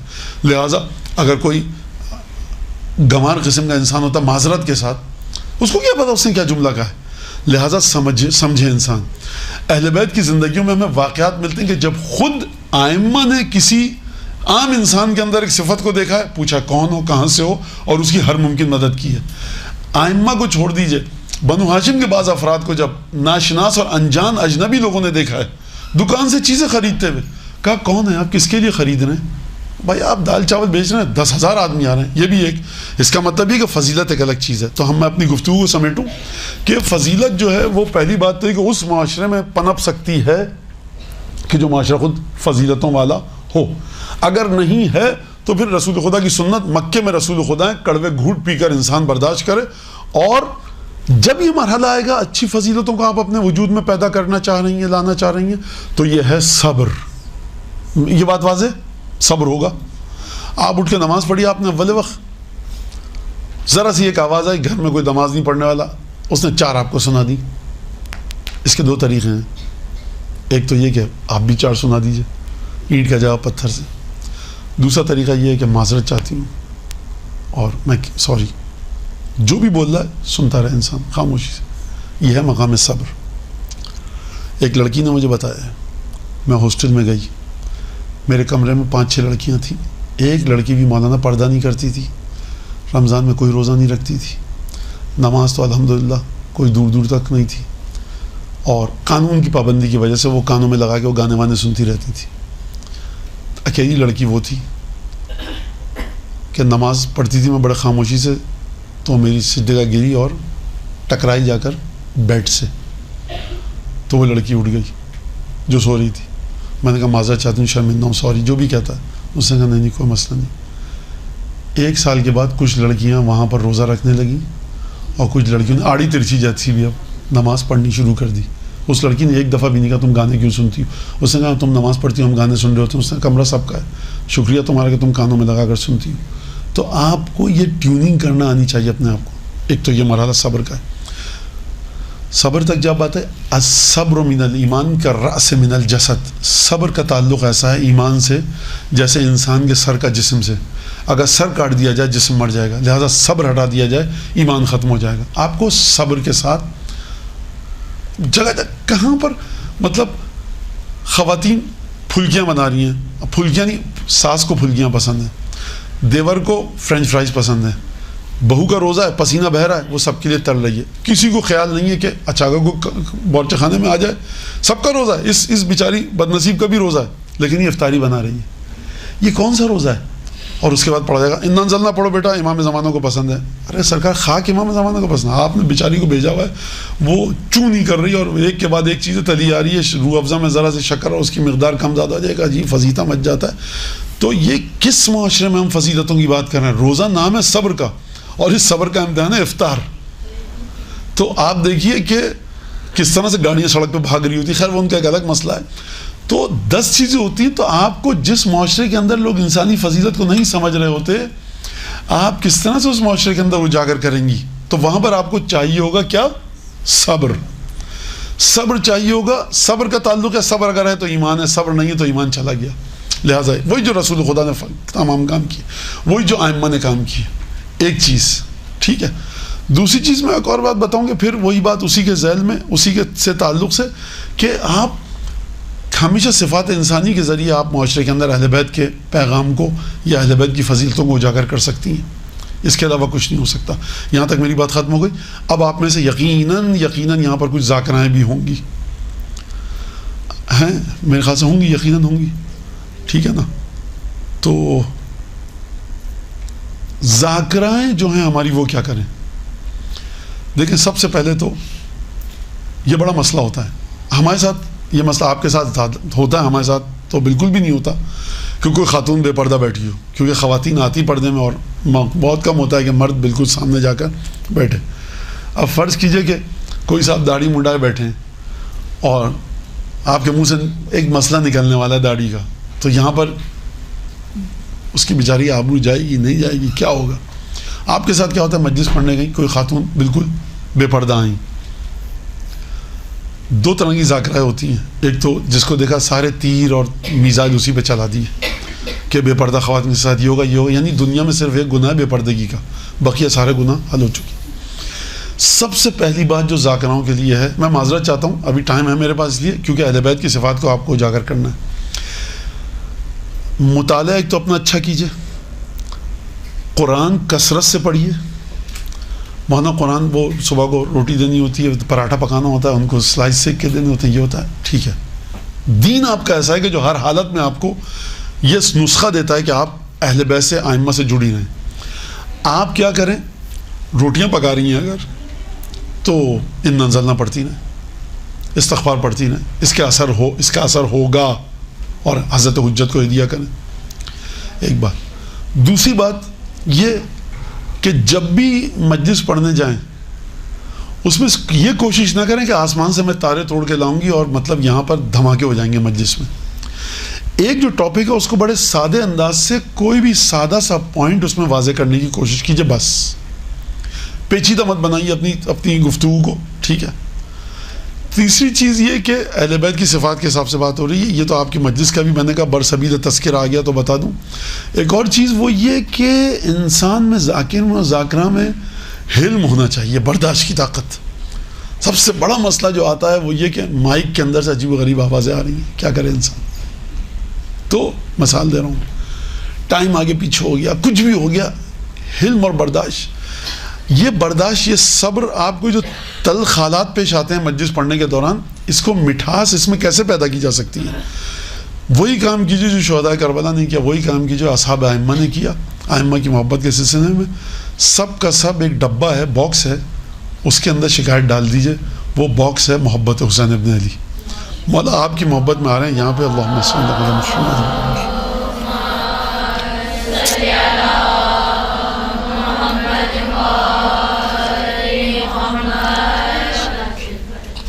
کیا ہے مولا، اب آپ کی مجلس پڑھنے آ رہے ہیں، 1 گھنٹے کی مجلس تھی، 20 منٹ پڑھ سکے، کوئی مسئلہ نہیں ہے. کوئی یقین اس میں بے مسلحت ہوگی، کوئی ہوگی چیز تو ایک اس میں، اس کو کہتے ہیں عربی میں زیارتوں میں جو آیا ہے، حضرت ابو الفضل عباس علیہ السلام کی زیارت میں محتسباً. ٹھیک ہے. محتسباً کا مطلب کیا ہے؟ یعنی علماء نے تشریح کی کہ سب کا سب خدا کے سامنے ڈال دیا. خدا مجھے کچھ نہیں پتا، جو تجھے جو کرنا ہے ان ظلموں کے ساتھ جو مجھ پر ہوئے، جو تجھے کرنا ہے وہ تو کر. سید الشہداء نے جو آخری مرحلہ ہے، بالکل آخری دعا جو کی ہے کربلا کے میدان میں، مفاتی میں آپ جا کے پڑھیے گا، اس کے اندر کوئی شکایت نہیں ہے. پروردگار تو رب ان قوم دعونا فخذلونا، پروردگار ہمارے ان کے درمیان حکم فرما، تو بہترین حکم کرنے والا ہے. یہ آئے انہوں نے ہمارے ساتھ دھوکہ کیا، بے یار و مدد، خذلونا بے یار و مددگار چھوڑ دیا.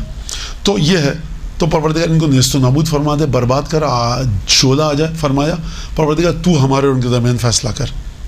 تو یہ ایک بڑا صبر کی عجیب مثال ہے کہ اپنا حساب کتاب سب خدا کو سونپ دیا. خدا تو جو کرے گا ٹھیک ہے میں راضی ہوں. اور دعا کی حد تک نہیں ہے، سید الشہداء یعنی دل میں عقیدہ بھی ہے یہ. تو لہذا ایک تو بات یہ. پھر اس کے بعد کیا، اہل بیت کی صفات کو دیکھیے جو انسانی صفات ہیں، غیرت، حمیت، شجاعت، سخاوت، برداشت، تحمل، معاشرے میں کس طرح سے رہنا ہے، کس طرح سے انسان کو چلنا ہے، کس طرح سے انسان فرض کیجئے معاشرے میں رہے. ایک چھوٹی سی بات ہے معمولی سی کہ رسول خدا جب بھی جاتے تھے باہر تو آئینہ دیکھ کر جاتے تھے, کنگا کر کے ریش مبارک میں, محاسن مبارک میں. رسول خدا ہمیشہ صاف ستھرا لباس پہنتے تھے, گھر صاف ستھرا رہتا تھا. آپ امام باڑوں میں جائیے, اگر بچے جو آج کل کے باہر سے آ رہے ہیں انگلش میڈیم اسکول میں پڑھ رہے ہیں, اچھا ان کے اسکولوں کی حالت بھی اس سے بدتر ہے کیونکہ پڑھائی تو رہنی گئی ہے, یہ تعلیم بیچتے ہیں, پڑھاتے نہیں ہیں. خیر, تو آپ جا کر واش روم دیکھیے, جا کر وہاں سے شروع کریں انسان کہ ہم معاشرے کے اندر صفات اہل بیت کی جب بات ہے تو سب سے پہلے ہم حدیث پڑھتے ہیں النظافۃ من الایمان. کہا جاتا ہے کہ صفائی نصف ایمان ہے, غلط ترجمہ ہے. صفائی ستھرائی ایمان سے نکل کر آتی ہے, آدھا ایمان نہیں کہا ہے معصوم نے, رسول خدا نے, اس حدیث کے مطابق, اگر یہ حدیث اس طرح سے نسبت ہے جو, یعنی جب بھی انسان کے وجود میں ایمان ہوگا کچھ صفات ظاہر ہوں گی, اس میں سے ایک صفائی ہے. جب بھی ایمان ہوگا وہ سچ بولنے کی کوشش کرے گا, جب بھی ایمان ہوگا امانت کو ادا کرے گا, جب بھی ایمان ہوگا قرضہ لے کر واپس کرے گا. تو یہ سب کے سب ایمان ایک چشمہ ہے, اس میں سے یہ صفات نکل کر آتی ہیں. بہادری کے واقعات پڑھیے اہل بیت کے, جو واقعہ آپ کی سمجھ میں نہیں آیا اہل بیت کا اس کو مت پڑھیے کیونکہ لوگوں کے ذہن میں شکوک و شبہات پیدا کرے گا. کیونکہ اگر آپ ایسی روایت پڑھیں کہ جو شیعوں کو اہل بیت کے دل کو مضبوط کرے, تو فرمایا امام نے کہ الراویۃ لاحادیثنا یشد بہ قلوب شیعتنا, وہ شخص, وہ زن و مرد کہ جو بہت کثرت سے ہماری روایت کو نقل کرتا ہے, کہ یشد بہ قلوب شیعتنا, ہمارے شیعوں کے دل اس روایت کو سن کر مضبوط ہو جاتے ہیں. یہ ہزار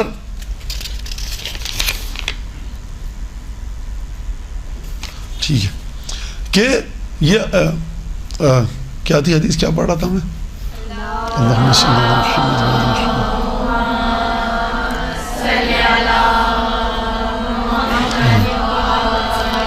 جی کہ جو کثرت کے, جی شکریہ مہربانی, جو کثرت کے ساتھ حدیث نقل کرے. کون سی حدیث ہے جو ہمارے شیعوں کے دل کو مضبوط کریں, یشد یعنی ان کے دل کو مضبوط کر دیں, تو وہ اشد علی ابلیس من الف عابدین, ہزار میں 3 زیرو ہوتے ہیں, پھر دوسرے 1000 میں 3 زیرو, یہ 6 زیرو ہو گئے اور ایک کے ساتھ, یعنی 60 ڈیجٹ کی ایک فگر بنی. شیطان پر کتنا 10 لاکھ بنیں گے شاید, جتنے ہی بنے وہ آپ کیلکولیٹ کر لیجئے گا. 6 زیرو ہیں اور ایک ہے اس کے ساتھ. تو اتنے عابدوں سے زیادہ گرا گزرتا ہے ابلیس کو وہ شخص جو روایت پڑھ رہا ہے صرف, جس سے شیعوں کے دل مضبوط ہوں. لہٰذا بہادری, سخاوت, عبادت, جتنی بھی چیزیں, ایثار, قربانی, یہ تمام کی تمام چیزیں پڑھیے. اور تحمل, برداشت, انفاق پر آپ کثرت کے ساتھ. جناب جعفر طیار, جناب حمزہ, ان کی زندگی میں بھی ملتا ہے کہ انفاق کثرت سے کرتے تھے. اہل بیت کی زندگی میں انفاق ملتا ہے جہاں پر انفاق ہے. جن گھروں میں, ہمیں ظاہر سی باتیں بتاتے ہیں لوگ, جو ماں باپ انفاق کرتے تھے اپنے بچوں کو بتائے بغیر, بہت بچپنے میں مر گئے, بچے یتیم ہو گئے, لیکن ان کے بچے نیک نکلے ہیں, اس کی ایک وجہ انفاق ہو سکتی ہے. لہٰذا انفاق انسان کرے. دیکھیے میں نے پھر کہا کہ معاشرہ ایسا پیچیدہ ہو گیا نا کہ آپ اس زندگی کو نہیں لا سکتی, حقیقت کے ساتھ دیکھنا پڑے گا. ہم چاند پہ نہیں رہ رہے, ہم اسی معاشرے میں رہ رہے ہیں. اگر میں آپ کو بتاؤں کہ کوئی آپ کے گھر میں آئے کھانے کے وقت, کھانے کا اس سے ضرور پوچھیے. اگر جتنا نزدیکی رشتہ دار ہے اس کو اتنا زیادہ اس کے لیے خاطر تواضع کیجیے. تو اب اگر آپ کے گھر کے حالات ایسے نہیں ہیں کہ آپ وہاں سے منگوا لیں باہر سے کوئی کھانا, آپ نے جو گھر میں چیز تھی, فرض کیجیے کہ آملیٹ بنا دیا دال چاول کے ساتھ, تو وہ یہ مہمان سوچتا ہے کہ عجیب مطلب لوگ ہیں کہ ڈیل چل رہی تھی, میں دیکھتا ہوا آیا وہاں سے, وہ جو یہ سب چیزیں KFC وغیرہ وہ نہیں منگوا سکتے تھے.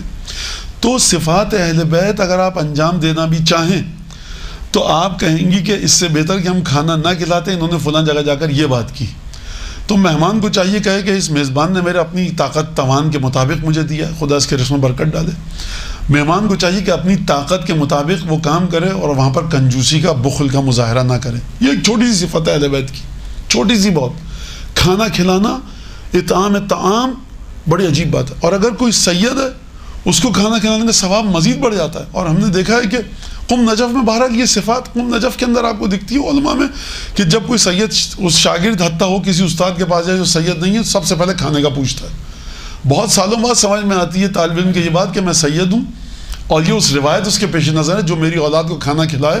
اف, کیا رسول خدا نے فضیلتیں نقل کی ہیں. لہٰذا انسان خاندان کی خبر رکھے، خاندان کے اندر انفاق کے سلسلے کی عادت ڈالے، کیونکہ جناب سیدہ کی بنیادی ترین صفت انفاق ہے، بنیادی ترین صفت۔ تو یہ ایک چیز ہے، انہی چیزوں کا آپ حدیثوں کے ذریعے پڑھیں اور انہی چیزوں کو بتائیں جو اہل بیت کی صفات تھی۔ ٹھیک ہے، یہاں تک میری بات ختم ہو گئی؟ کوئی میرے خیال سے جو اس مختصر وقت میں کہہ سکتا تھا میں نے بیان کر دیا۔ ٹھیک ہے، اچھا اس میں یہ ایک اور مسئلہ ہے کہ اگر کوئی خاتون خاندان میں مجلس میں کوئی بے پردہ آ گئی اور ذرا سا ہو گیا تو، یا کوئی غلط کام کر رہی ہے خاتون، یا وہ نماز نہیں پڑھ رہی، یا ان کے گھر میں کوئی بھی چیز ہے، اس کو کیسے بتایا جائے؟ مولانا یہ بھی تو اہل بیت کی صفت ہے کہ اچھی چیزوں کو بتایا جائے۔ اس کے لیے میرے خیال سے ایک ڈپلومہ کورس ہونا چاہیے، کس طرح سے امر بالمعروف کیا جائے، کس طرح سے کیا جائے، یہ ایک بڑا مسئلہ ہے۔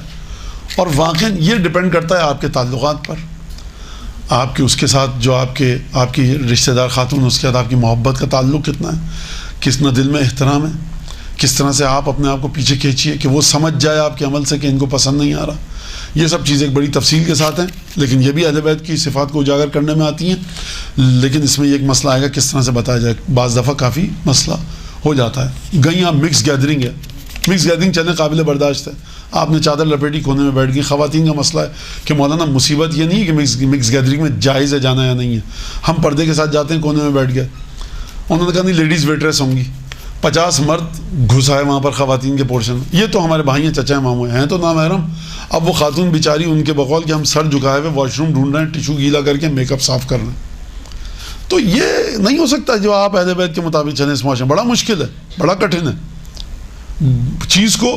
ایک ذاکرہ نے کہا کہ مولانا میں نے کہا کہ کہیں گے آپ اپنا حجاب اتار لیں، خواتین کی مجلس ہے، تو انہوں نے کہا کہ اتار لوں، پکی بات ہے؟ انہوں نے کہا ہاں۔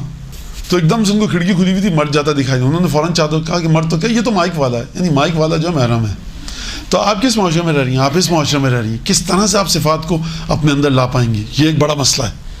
اور پھر یہ وہ جگہ انسان بفر جاتا ہے۔ لیکن بہرحال تو یہ میں بتانا چاہ رہا ہوں کہ یہ میں صرف نہیں کہ یہ چیز طریقہ غلط ہے کہ میں بات کر کے چلا جاؤں، اور آپ جب معاشرے میں جائیں تو کہیں تو چاند پہ جا کے رہنا پڑے گا ہم کو، واقعاً چاند پہ جا کے رہنا پڑے گا ان صفات کو دیکھتے ہوئے۔ لیکن اس کا طریقہ میں بتاتا ہوں۔ سوال اس بات پر روشنی ڈالیے کہ ہم اپنے آپ میں فضیلت کو کیسے پروان چڑھائیں۔ دیکھیے سب سے پہلی بات تو یہ، ہاں اس سوال کی وجہ سے مجھے وہ حدیث یاد آ گئی جو میں سوچ کے آیا تھا اور بھول گیا۔ امام نے فرمایا کہ ان اللہ خص انبیاء بمکارم شتیٰ، چھٹے امام فرما رہے ہیں خدا نے اپنے انبیاء کو کچھ اچھے اخلاق عطا کیے ہیں۔ خوب توجہ کیجئے گا، انبیاء نے حاصل نہیں کیے، خدا نے عطا کیے ہیں۔ سید الشہداء جب 4 برس کے بھی ہیں نا تو وہ صفات ان میں موجود ہیں کہ جس کو دیکھ کر آپ سید الشہداء کو سمجھ جائیں گے، جن صفات کو، کہ یہ کسی معمولی گھر کا بچہ نہیں ہے جو 4 برس کا ہے۔ یہ کہاں سے آئی؟ یہ آئی ہے خدا نے عطا کیا۔ تو یہاں سے قانون پتہ لگا خدا کا کہ خدا ماں باپ کو دیکھتے ہوئے کبھی کبھی بچوں کو ایسی صفات عطا کرتا ہے کہ پروردگار عالم رسول خدا فرمائیں 6-7 برس کی عمر میں کہ جنت کے جوانوں کے سردار ہیں۔ ہر چیز ایکوائر کر کے، کوشش کر کے کسب نہیں کی جاتی۔ اگر عبادت کے ذریعے اکتساب کیا جاتا ہے تو یہ 6 برس کا بچہ کیسے جنت کے جوانوں کا سردار بن گیا؟ جنت کے اندر سلمان فارسی بھی ہیں، امام حسن کی اور سلمان فارسی کی عمر میں ایک تاریخ کے مطابق کوئی 100 برس کا فرق ہے، 80 برس کا۔ 80 برس کا بوڑھا جو مسلسل عبادتیں کر رہا ہے، یہ 7 برس کا بچہ اس سے کیسے کہہ سکتا ہے کہ میں تمہارا سردار ہوں؟ اگر بات عبادت پر ہو، اس کا مطلب ہے کہ کچھ چیزیں خدا عطا کرتا ہے۔ یہ بات آپ توجہ سے دیکھیے۔ بعض بچے ہیں جو کہتے ہیں کہ جمعے کے دن ہم خود بخود ہمارا دل چاہتا ہے پتہ نہیں 1000 دفعہ صلوات بھیجیں۔ کیسے آئی یہ بات ان کے اندر؟ ماں باپ کی نیکیاں۔ بچہ ہے یہ 7-8 برس کا، اس کو کس نے بتایا؟ روایت موجود ہے جمعے کے دن 1000 دفعہ صلوات بھیجو۔ اس کا مطلب یہ کہ ماں باپ کوئی ایسی نیکی کرتے ہیں، کوئی دعا ہوتی ہے کسی کی کہ بچہ ان چیزوں کو لے کر آتا ہے۔ تو اس کا مطلب ہے اس سے یہ بات سمجھ میں آئے کہ خدا کا لطف شامل حال ہوتا ہے، اور خود بخود وہ چیز جو محنت کے بعد حاصل ہوتی ہے کسی کو یوں ہی اس کی انسٹنکٹ میں، اس کی جبلت میں، فطرت میں، مزاج میں آ جاتی ہے۔ یہ ایک مسئلہ ہے، ٹھیک ہے۔ آئمہ کی زندگی کو دیکھیے اور پھر اس کا بزرگوں کی، اور اپنے معاشرے میں دیکھیے۔ خود بخود ایک بچی ہوتی ہے، وہ جب سے وہ پردہ کر رہی ہوتی ہے، خود بخود ایک بچی ہے وہ قرآن پڑھ رہی، کس نے کہا؟ کسی نے نہیں کہا، اس کے اندر قرآن سے محبت آ گئی۔ تو پہلی بات تو یہ کہ امام نے فرمایا خص اللہ انبیاء بمکارم شتیٰ، خدا نے اپنے انبیاء کو مخصوص کیا کچھ صفات سے۔ اس کا مطلب خدا دیتا ہے۔ اچھا جب کیا امام نے فرمایا وہ یہ صفات ہیں. وہ صفات سب آپ کو پتہ ہیں, اس پہ میں رکنا نہیں چاہ رہا, ٹھیک ہے. اچھی صفات جو بھی آپ سوچیں وہ ہیں, وہ مختصر ہیں, 8-10 صفتیں, میں اس پہ گفتگو نہیں کرنا چاہ رہا. میں ایک اور جملہ ہے, من وجدہ, جو اپنے اندر ان صفات کو پائے, فَلْيَحْمِدِ اللَّهَ عَزَّ وَجَلَ, وہ خدا کی حمد کرے. کیوں حمد کرے؟ صفات مجھ میں, کیونکہ خدا تو نے دی ہیں, میں نے تو نہیں حاصل کی. وَمَن لَمْ يَجِدْ, جو نہ پائے, فَلْيَتَضَرَّعْ إِلَى اللَّهِ, تو اسے تضرع یعنی کیا مطلب, گریہ ازاری, گڑ گڑا کر خدا سے دعا کرنا چاہیے. فَلْيَتَضَرَّعُ إِلَى اللَّهِ, خدا سے کی بارگاہ میں گڑ گڑا کر دعا کرے کہ خدا اسے یہ تمام چیز ادا کرے. اب اس میں صبر ہے, یقین ہے, ایمان ہے, شکر ہے, قناعت ہے, بہادری ہے, غیرت ہے, سخاوت ہے, مدارات ہے, لوگوں کے ساتھ جس حد تک ہو سکے چلوں میں. توجہ فرمائیے آپ نے. تو یہ صفات ہیں. اس کا مطلب ہے کہ امام فرما رہے ہیں کہ خدا نے انبیاء کو بخشا, تم میں نہیں ہے. تضرع, گڑ گڑاؤ, اس کا مطلب یہ ہے کہ ہم فضیلتوں کو گڑ گڑا کر دعا کر کے حاصل کر سکتے. جب مجھے پتہ ہی نہیں کہ فضیلت ہے کیا, تو مجھے کیسے پتہ چلے گا؟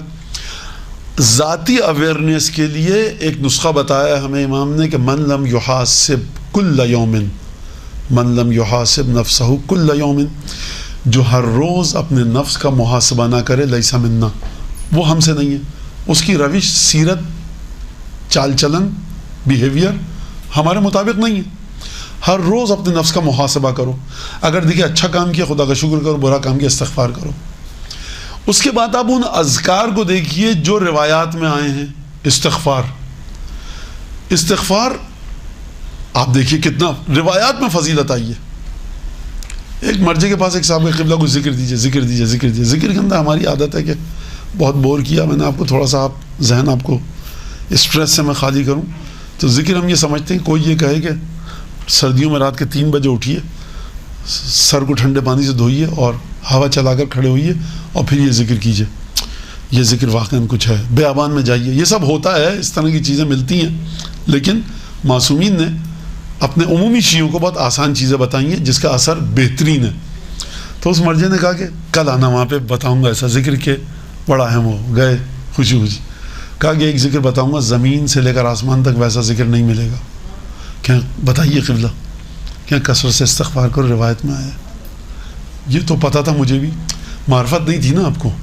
ہم سے کوئی کہے کہ فرض کے درود, اچھا درود کی سرکار, درود کی فضیلت ایسی ہے کہ اللہم صلی اللہ علیہ محمد.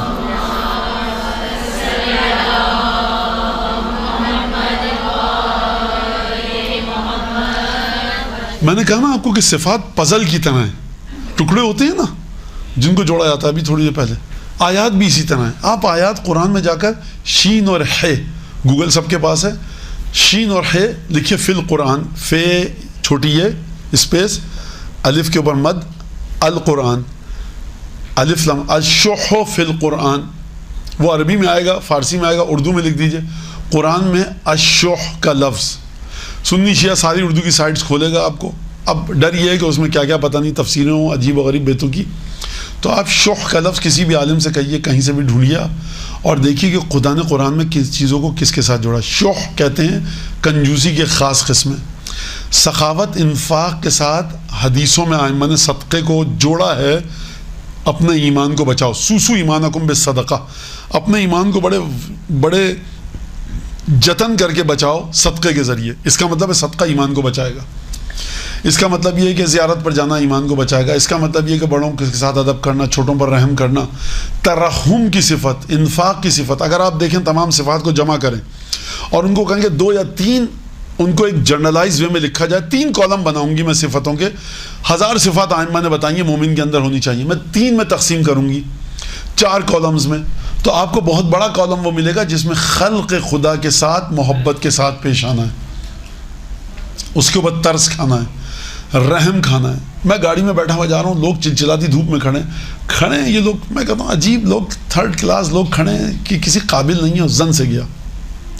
ایک آدمی اسی گاڑی میں جا رہا ہے, اسی ایئر کنڈیشن میں بیٹھا ہوگا, بیچارے لوگ کھڑے ہیں, واقعا ان کو کیا کہا جائے. وہ بھی اسی گاڑی میں گیا, میں بھی. مجھ پر عالم غیب سے ایک تماچا پڑے گا, اس کے اوپر رحمت نازل ہوگی. دل میں رحم کا مادہ ہے. ہمارے معاشرے سے رحم کا سلسلہ چلا گیا ہے، یہ میں آپ کو بتاؤں. اور ہمارے یہاں بڑے فخر سے راشن شاپ سے بچہ آیا، اس کا آدمی آیا، سامان دے کے گیا، ہم اس کو 10 20 50 روپے انعام کے طور پہ دینا گوارا نہیں کرتے. کہیں پر اگر کہا جائے کہتے ہیں مولانا اس کی تنخواہ بندی ہوئی ہے. کہیں پر کہا جائے مولانا آپ یہ جو کر رہے ہیں نا یہ اس کے مارکیٹ ویلیو کے ریٹ خراب کر رہے ہیں. جب مہنگائی آتی ہے تو میں اپنے کمپنی کے مالک سے توقع رکھتا ہوں کہ میری سیلری بڑھائے، لیکن جو میرے نیچے جو مزدور کام کر رہے ہیں میں ان کو انفاق نہیں کرنا چاہتا. لہٰذا یہ چیز آپ اپنے ذہن میں ڈالیے کہ یہ آپ کے ایمان پر اثر ڈالے گی. انفاق اپنی سطح کے مطابق. آپ اس سے کہتے ہیں بھائیا تمہارا شکریہ بیٹا لائے اور شرمندہ گرمی میں آئے پانی دے دیں، یہ خدا کو پسند ہے. یہ بھی اگر انسان پیسے نہیں دے سکتا تو ہم اپنے آپ فضیلتوں کو کیسے پروان چڑھائیں، اس سے توسل کیجئے کہ فضیلتیں جس کے ہاتھ میں. حضرت حجت ایک بات، امام زمانہ، ان سے مدد مانگی. اللہ